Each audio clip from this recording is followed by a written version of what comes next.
The Slavic underworlds. If the Celtic underworld is a misted banquet, the Slavic netherworld is a colder, reed-fringed polity, a place where river throats, winter goddesses, and pastoral deaths meet. Gates and thresholds, Graveside reed, rivers throats, and a night of parting.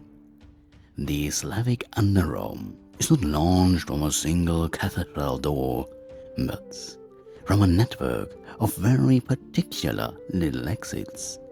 A reed-choked oxbow, where the water curls like finger, the lip of a barrow that looks for all the worlds like somebody's forgotten garden, or the threshold of a house at funeral time. And those moments when ordinary objects are suddenly doing extraordinary business. These are local seams, where a small human gesture, a handful of bread, a whispered name, the turning of a light, opens a track into half, rather than a solemn metaphysical rupture. Water is the first of the classic signs. Drowned places, river mouths, and reed beds are the places the dead favor. Currents keep the record. An oxbow pool looks like an afterthought of the river, but in folk imagination it is a doorway with an address. It is where things that belong to the other side wash up. People throw bread, pour a little drink, or leave a coin in reed crevices, because the watery seam is both practical and diplomatic. An offering that says politely, "We remember you, and we have brought something to tide you over."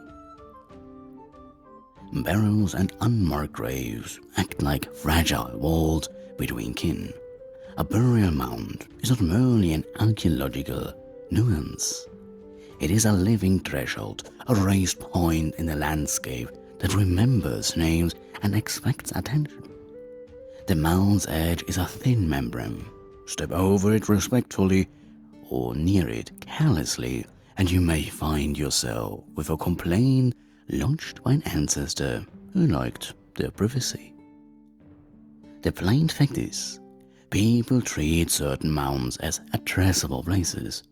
Leave a stone, set a little bowl, say a name aloud, and you have updated a household ledger of obligations.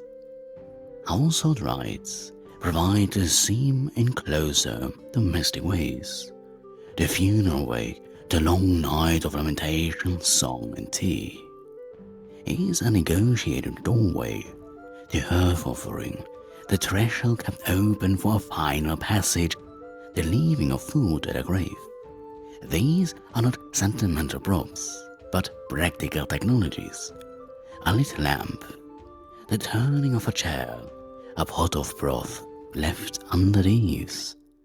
These domestic acts mark the scene and are intended to steady the journey. Family members become clerks of passage. By singing, naming, and provisioning, they ensure the dead will find the roads, not a queue at an unhelpful administrative office.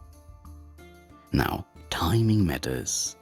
There are nights when the seam is deliberately acknowledged. Winter rites, ancestorial nights, and ceremonies that look, in function if not name, like Samhain. In many Slavic communities, there are established ancestor nights, Jadu, and related customs in some regions. When doors are opened, food is set, and names are called. These are calendar moments of concentrated attention. Briefly, the world relaxes its borders so that grieving, reckoning, and repair can be performed, with witnesses present and with the producer known to all. It is a public seasonal maintenance of grief and obligation. Particularity rules the ritual repertoire. Offerings in reed crevices a bowl of kasha at the grave, a candle left burning at the thresholds. These are the receipts that prove a family has paid its dues. Laments and vigil songs provide the script, naming the dead, recounting debts, and reminding relatives of who is responsible for what. The household's small gestures add up. They are the paperwork of remembrance enacted in bread and light rather than ink. Locality breeds guardianship, because a riverbend or a mount has a name and a history. It acquires stewards, elders who know which reed beds to avoid at dusk, which barrels to approach only with an elder's blessing, and which shoreline requires a careful hymn. That custodianship is social governance by other means. It preserves safe practice, prevents grief from cascading into mischief, and transmits the etiquette that keeps thresholds usable rather than dangerous. Imagery is quite inexact. A thin reed that whistles when the wind comes right, a child's shoe left on a borrowed lip, a family gathered in a kitchen until dawn chanting names and passing out bowls. The theme is often domestic rather than epic. It is about the polite, repetitive work of feeding memory so that the dead remain within the household's law, rather than drifting into complaint. And yes, there is humor in it, the dry kind that comforts rather than disrespects. The living treats certain thresholds with a pragmatic mix of threats and good manners. Leave a bit of bread and don't sit on that particular stone, and for the love of all practical gods, mind your toes at the wake. The ritual economy is efficient and a little fuzzy because it must be. Small missions have practical consequences, and the dead are as particular about their tea as any living elder. So, in short, the way into Nav is local, liminal, domestic. Reed beds, river throats, barrows, and the household's funeral thresholds are doors, because people make them so, with offerings named song, and the seasonal labor of remembrance. Treat the scene with notice, perform the small acts that register an obligation, and the road will accept your kin. Fail to do so, and someone, somewhere, will be left very cross about an unpaid bowl of kasha. Transit and Psychopomps. The cattle gods flank, the crows slide, and the traveler songs. In Slavic worlds, the road to the dead is shepherded as much as it is adjudicated. It is a pastoral, noisy procession in which gods, birds, beasts, and human voices each hold a ticket. Passage is not a solitary ledger entry, but a managed caravan. Veles, part guardian of cattle, part underworld lord, part trickster accountant, keeps the boundary and the books. Nightbirds take the reconnaissance shifts, ancestor voices and lament song lay down the track, so a soul does not wander off asking for directions. Veles is the indispensable, ambiguous middleman. He is the lord of flocks and wealth, the clever negotiator who knows where borders bend and which debts are unpaid. In some tellings he is a shepherd of souls, in others a claimant to what the living holds. He cannot be trusted in the way one trusts a humble blacksmith, but you consult him because he knows the market and the margins. The exact sort of fellow you want to have a cordial argument with when your relative turns up late at the river mouth. He is as likely to guide a soul with a craft shove as he is to test the household's obligations. His ambivalence is functional, boundary guardians need a sense of irony. Birds and animals do the practical navigation. Crows and night owls score out in silhouettes. Dogs, both living and buried with the dead, act as reliable guides across liminal grounds. The domestic dog, familiar at the farm stage, appears again at the water's edge, nose to the wind, insisting that the dead be known and vouched for. A crow's flight signals where channel runs thin. An owl's call is night's waypoint. In folk practice, these creatures are both signs and helpers. See the crowded path to the reed bed, and you know where the seam is salted with passage. Human voices make the map legible. Keening and vague rituals are not merely sorrow performed. They are directional technologies. Lament song names the dead, recites lineage, and strings memory like beads on a rope, so the soul can follow the string back home, or forward depending on the custom. A named remembrance is a kind of navigational beacon. Say the ancestor's name at the river throat, and you have placed a signpost. Ritual speech contains the itinerary, who owes what, who is kin, which propositions have been made, and the living's disciplined repetition of those lines is the social GPS the dead needs. Specialists hold the manuals, sorcerers, ritual elders, and seasonal priests. Local term varies. Volkus or shreds or other ritual specialists in different Slavic traditions. Keep the place names, the propitiations, and the precise order of rites that make passage safe. They know which toponym to call, which bowl of kasha to leave in the reed, and which song will placate a river woman rather than annoy her into mischief. Their expertise is practical and procedural. Call the wrong name, and you may feed the wrong landlord. Deliver the wrong offering, and you invite a complaint in the form of a persistent illness or a missing calf. The journey is co-authored. Families, elders, and specialists perform wake songs, set out bowls, and keep the watch, so the soul's itinerary is continuously updated. The lament tunes, the receives for offerings, and the local topography combine into a living protocol. You do not merely bury and go home. You sing, you feed, you name, and you steward the route until the dead are acknowledged by their nether households. Collective performance is what keeps the seam open and legible. There are tests, but they wear pastoral clothing. The danger is practical. A neglected ritual, a missed offering, or a misnamed ancestor can result in a soul's detour into grievance. The remedies are public and repairable.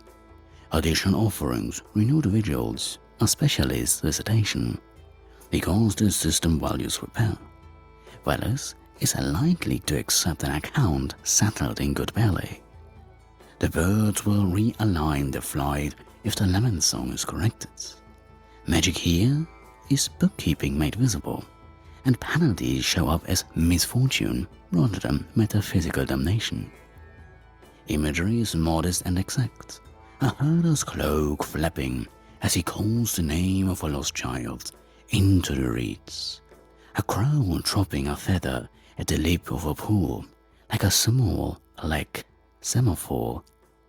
An elder's voice repeating the list of kin by hearthlights, while the night outside keeps it watch. The tone is practical with a tri-edge. Do the rites, feed the seam, and mind Veles' temperaments. He is helpful when your accounts are in order, querulous when they are not. So, in short, transit in Slavic practice is a managed passage work. Veles keeps the borders ledger, animals do the scouting, Lament song lays down the routes and specialists reward the protocols that keep the road clear. It is not romantic mysticism so much as communal logistics with feathers and folklore attached. Efficient, exacting, and occasionally grumpy in the manner of any household that's had to keep accounts for generations. Gold Inhabitants, Veles, Morana's Winterhall, rusalki, and the Shadowkin. The Slavic netherworld is a neighborhood with a darkly practical landlord and a roster of very particular tenants. Veles is the Shadow King who keeps the books, lord of cattle and flocks, guardian of hidden wealth in the soil, and the god who knows where boundaries wobble. He is the one who quietly counts names and deeds. Less a grim accountant than a clever shepherd who will help you across the reaped if you've paid your dues, and loudly remind you, if you haven't, his retinue is pastoral and legal at once, spirits of herd, horde, and hedgerow who attend the liminal places where property, name, and obligation are adjudicated. Opposite him, the seasonal register, stands Morana or Marciana, the winter mistress of decay and the necessary hush of the cold months. She governs withdrawal, fields fall down, life's green is stored away, and the community rehearses absence to make room for return. Morana's domain is not spite so much as function. She holds the year's winter bill while people honor her with rites that both acknowledge death's claim and prepare for spring's restoration. In folk ritual, she is the kind of figure you might drown, burn, or carry in procession at the threshold between frost and thaw. A theatrical accounting that punctuates the agricultural calendar. Between Veles and Morana move the rusalki and water spirits, ambiguous riverbed presences, concentrated reapers, oxbows, and wells. Rusalki are the uncanny daughters of water, sometimes beguiling and fertile, sometimes vengeful and treacherous, often imagined as the souls of those drowned or untimely dead. They are linked to growth and to danger in equal measure. In spring, their cream music and coax fertility from the field. In summer, their absence or anger may mean wilted crops or a fisherman's lost nets. Approach the reed bed politely, do not mock a river woman's song, and for heaven's sake leave a bowl by the water when you pass. Small civility keeps large troubles at bay. Ancestors and household spirits sit at the heart of this social court. The line of the dead are not remote abstractions, but active patrons, the domovoi and the hearth, elder spirits who watch lineage claims, and monkey-like memory keepers who intervene in disputes, bless harvests or grumble when obligations are forgotten. Families feed them, sing their names, and treat them as people whose testimonies matter in the village's informal law. A well-tended ancestor is political capital. They witness contracts, legitimize land use, and, crucially, keep the continuity of place intelligence. You planted which terrace, who knows the spring's mood and when to move the herds. Then, there are the unquiet categories, revenants who fall between expected endings and social closure. Folk monsters like the upia or strichincha, restless dead caused by violent deaths or neglected rites. On the margins, they are not philosophical punishments so much as social red flags. A badly buried body, a murder unavenged, or a household that fails its funerary duty can produce a revenant whose mischief is less metaphysical malice and more community indictments. The remedy is public. Renewed rites, reburial, appeasement by specialists, practical acts that restore order and send the complaint back to where it belongs. The course texture is ambivalent and functional. Veles' cunning secures boundary knowledge and wealth. Morana teaches the civic discipline of seasonal surrender and return. Rusalki teach attentiveness to place and gendered grief. Ancestors mediate continuity. Revenants remind everyone of affairs. Together, they form a polity where obligation lands in memory, litigated in ritual rather than in chancery. The netherworld's judgments are expressed as consequences in fields, homes, and households. Fertility returns, wealth quiets, or gossip that turns into a complaint and then a ritual bill to be paid. And because the Slavic underworld is as practical as it is airy, the humor is domestic rather than cosmic, and do honor your herb offerings. And do not skim on the food at the grave, and if wealth drops by wearing your grandfather's hat, do not be surprised. Merely check the household accounts, keep the scene tidy, tend the ancestors' needs, mind Morana's season, and the readbeds will remain readbeds rather than appointment-only complaint desks. Judgment, reward, and cultural function, reciprocity, heteroids, and the politics of remembering. Judgment in a Slavic underworld reads like household accounting done by someone who keeps very good notes. Obligations have to be met, receipts are material and seasonal, and the community's memory functions the audits.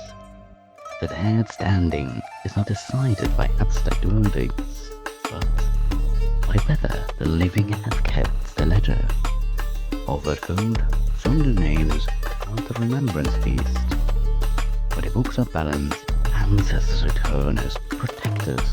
When the entries are overdue, the world replies in sickness, drought, or a very grumpy shade at the herb. Reciprocity is the law. Longing keep and remembrance feasts, for setting of bowls that graze, the lit candle at the threshold. These are no sentiments, they are the evidentiary record that the household has honored its side of the compact. The meal laid out, the song intoned, the name spoken aloud. Each act is a receipt stamped into social time. Because ritual upkeep is observable, success has observable effects. Cows cow, wells hold water, children sleep through the night. The living's labor is thus the guarantee that the nether will answer in practical goods, rather than metaphysical salons.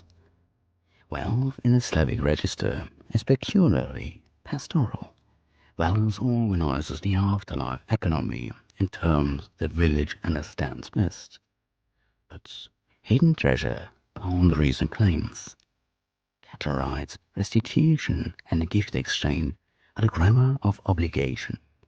A family that feeds its dead and keeps the mound tidy reinforces its claim to pasture, to source rights, to shared wealth. A family that slides on those duties finds that earth sickness and disputed grazing rights arrive as perfectly calibrated penalties. It is a moral economy that reads like commons punishments. Obligations kept, resource flow. Obligations neglected, the commons grown. Punitive consequences, therefore, look like a disorder rather than theatre. The shrine does not thunder with cosmic fire. The village notices fewer cows, a stubborn fever that will not lift, or a spring that goes quiet. And those are social ecological symptoms of a covenant overlooked. The language's phone practice is untidy but honest. The dead complain through consequences and the community reads those signs and response. The result is a practical cycle: observation, diagnosis and reparative ritual. Because the system values repair over endless condemnation. Repair is public and procedural. Feasting, renewed remembrances, reburial where a rite was botched, or specialist rites are the town's equivalent of corrective accounting. These are visible acts. The hominiki repeated, the priest or elder called, the malintended. Through which obligations are squashed, and the ancestors' favors restored. Ancestor politics plays out here as social governance. Well-maintained lineages carry authority. Alki-like presences legitimize land claims. Public ritual redistributes food and summons alliances. The nether's politics then are woven into everyday redistribution and social order. The total truth of all this is modest and consistently practical. Keep your dead fits, mind your dead, and the nether will answer in milk and rain rather than fire.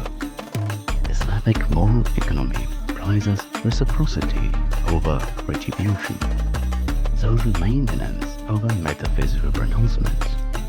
It teaches communities how to manage resources, settle claims, and rehearse memory, so that seasonal cycles and kin obligations remain intact.